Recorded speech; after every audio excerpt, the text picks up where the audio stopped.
Welcome back to another episode of The Lord of the Rings, the regurgitation of Poopy. First, allow me to apologize. I feel that I've been a bit too critical towards this series, so I've decided to pull back and judge this show entirely on its own merit. No more comparisons to far superior movies or source material. No more uncalled for attacks on Robert Armaio's ugly-ass, distorted, bizarre, freakish, ugly face. Jesus, guy looks like a fucking Picasso doodle. Yeah, friggin' Pablo Paradil. Ugh. The armies of darkness will march over the face of the earth. It will be the end, not just of our people, but all peoples. If the hope of preventing that is not reason enough to make you reconsider your oath, I suggest you find another. No, I'm turning over a new leaf. I'll view this episode fairly and impartially, and I'll return with my impressions shortly.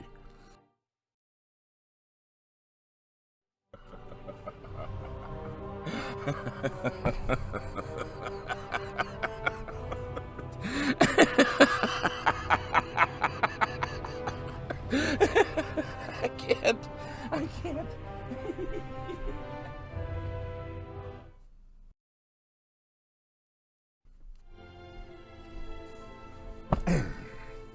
Okay, first of all,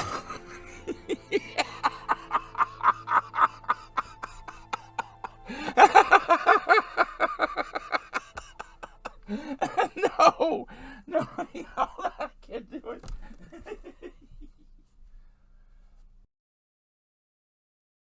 Okay, sorry. It turns out that my fair and impartial viewing has led me to ascertain that this episode was god-awful. Let's just jump into this. There are 3 stories in this episode. Let's go through them. In the first, Nori learns to be afraid of Graham Chapman. In the second, Pablo Paradil's friendship with Durin is threatened when he's conflicted over breaking his promise. I am sorry that the High King deceived me, or that now our people are doomed unless I break an oath and betray a friend. In the third, Halliburton doesn't want to travel back to Middle-earth, so Galadriel must convince him.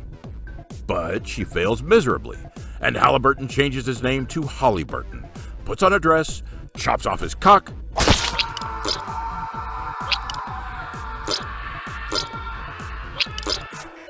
and becomes Numenor's first street-walking gutter slut of royalty. And I might add, he does quite well for himself. This show is so close. It's almost good. This could be the epic series we were promised, but for one thing. The gaggle of inexperienced women writers and their apparent inability to craft anything outside of soap opera levels of mediocrity. Look, I'm going to keep this one as short as possible. The sets aren't the problem here. The effects aren't the issue. Some effects are less than stellar, but I'm going to give them a pass for the bigger picture. The actors are not the problem.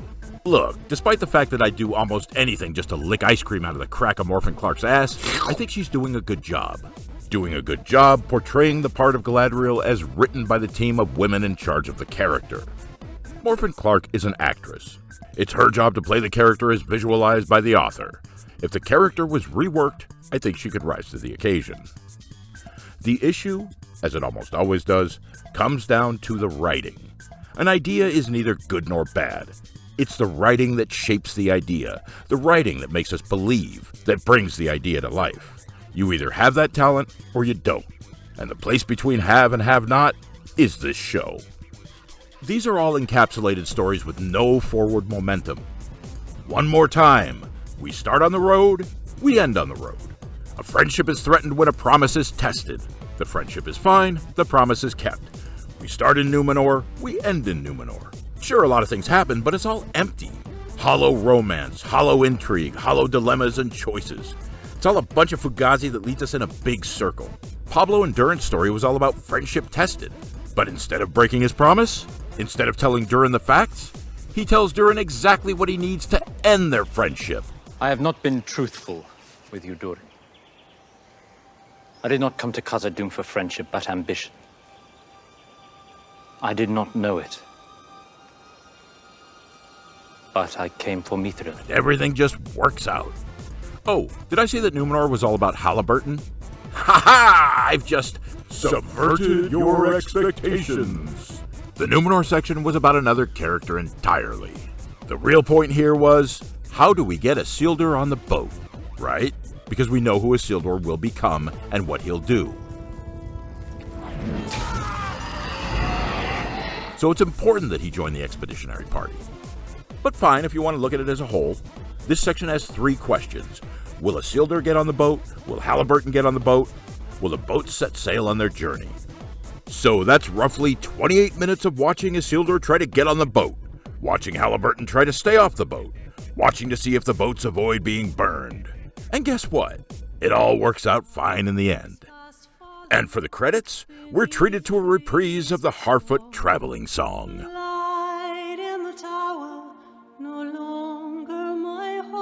But the thing is, we know they'll set sail, because if they don't, it'll stall the entire series. Look, there's subverting expectations. Then there's giving the audience the finger while vindictively cackling. And honestly, I don't think these writers have the talent to pull off that kind of subversion. There's a predictability to television and movie writing. It's why so many can quote the lines before the actor speaks them. This is also the reason for your Rian Johnsons coming along with a plan to subvert the expected, to shake things up. But there's also a comfort in predictability. We absorb media like The Office, The Walking Dead, and fucking Friends, as well as every successful sitcom running today because we know what to expect and that's exactly what we're given. The quality of the show may vary, but despite how well written or original the story, we have a tendency to stick to the familiar. And that's this show. This show shouldn't be about familiarity or comfort. But based on what we've seen so far, that's the only type of writing these women can produce. Every episode is the same. The only forward momentum takes place between the episodes. This is not good writing. Will Pablo betray Durin? Not only does he keep his word, but he flat out tells Durin that he never really cared about him, and that he did betray him. And everything works out just dandy. False drama. No stakes, no consequences, no big deal. Seriously, if you weren't ready or talented enough to explore the consequences of a betrayal, why would you set that up as the conflict in the first place? In Numenor, we've got Isildur on the boat, Halliburton on the boat's leaving. We get intrigue and danger, decisions and hesitations, and drama. And eventually, all 3 things just happen. Wow! I'm on the edge of my fucking seat. Remember when I said you get what you pay for? 5 episodes in, and this story has barely moved. But we are focusing on the important stuff. The human drama. Yes, an elf loves a human. Everyone thinks Galadriel's wrong, but she's actually right. This girl hates it when people in power don't do exactly what she wants them to. This douchey cuck is a terrorist. Isildur and Halliburton are conflicted. This dude eats poop. And in the end, Halliburton sits astride his mount, accepting his destiny. The regal music becomes a backdrop to these naive but excited young warriors as they file through the streets to the cheers of the people and the rain of flowers.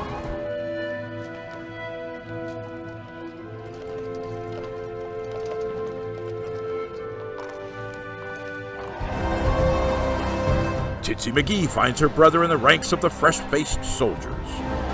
Isildur smiles at her. He's found his calling. But Titsy can only show remorse, her narrow-minded idealism betrayed by the terrors of capitalism. As we join the ships, old fellowships are reforged anew. The music swells as heroes come together in friendship.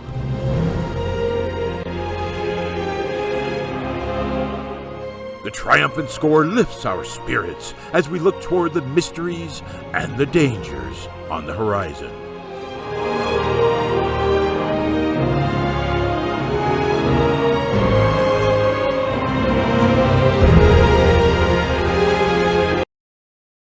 We begin in Numenor, and we end in Numenor.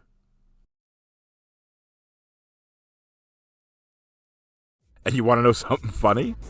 This show is such a tedious slog that I completely forgot one little thing. There's an Elfie Bronwyn segment in this show. The second I was done watching, I immediately forgot about this segment. Oh, hey, let me sum it up for you. It begins in the old watchtower and ends in the old watchtower. Surprise, surprise. Who needs forward momentum?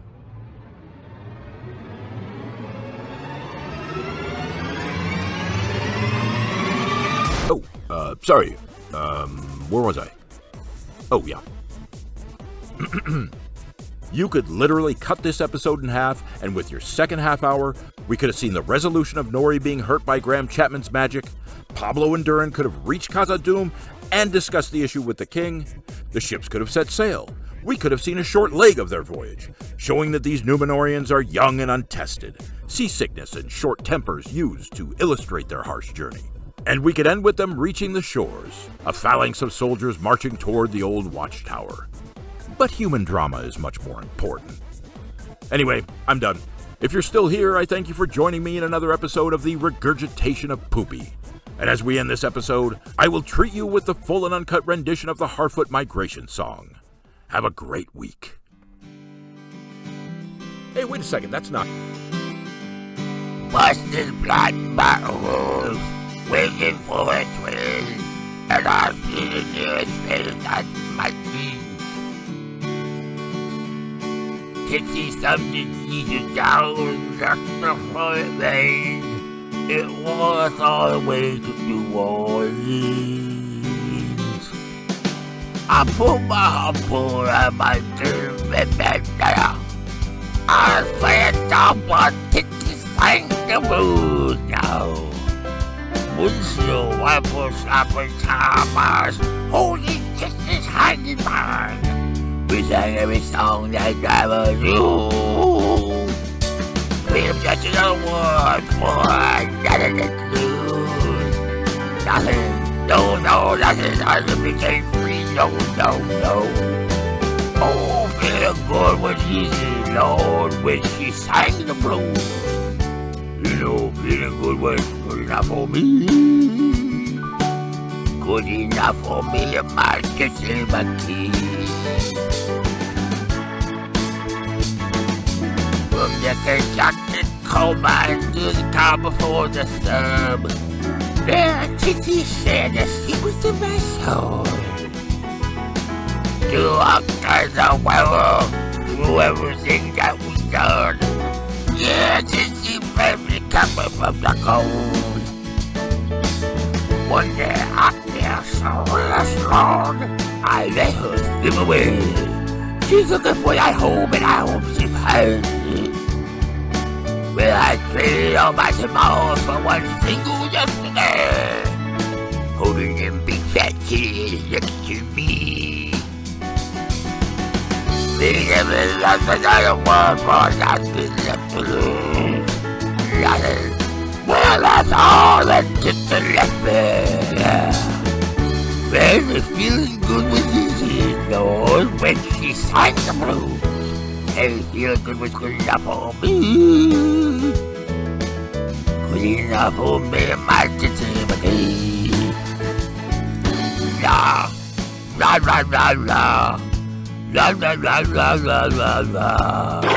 Yeah, Titty Mickey.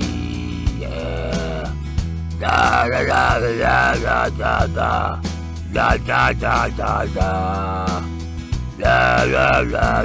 Titty Mickey. La.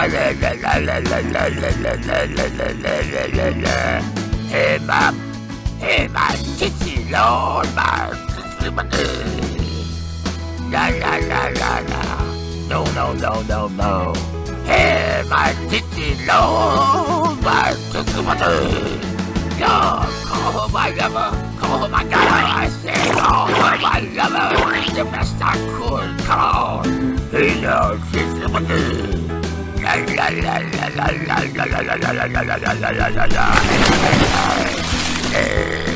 Titty Mickey. Yeah, she got the big old titty, big old rabbit titty. With a big titty. That's all I got. I can't do the well. I'm good. Can I have my $5, please? Can I have my $5?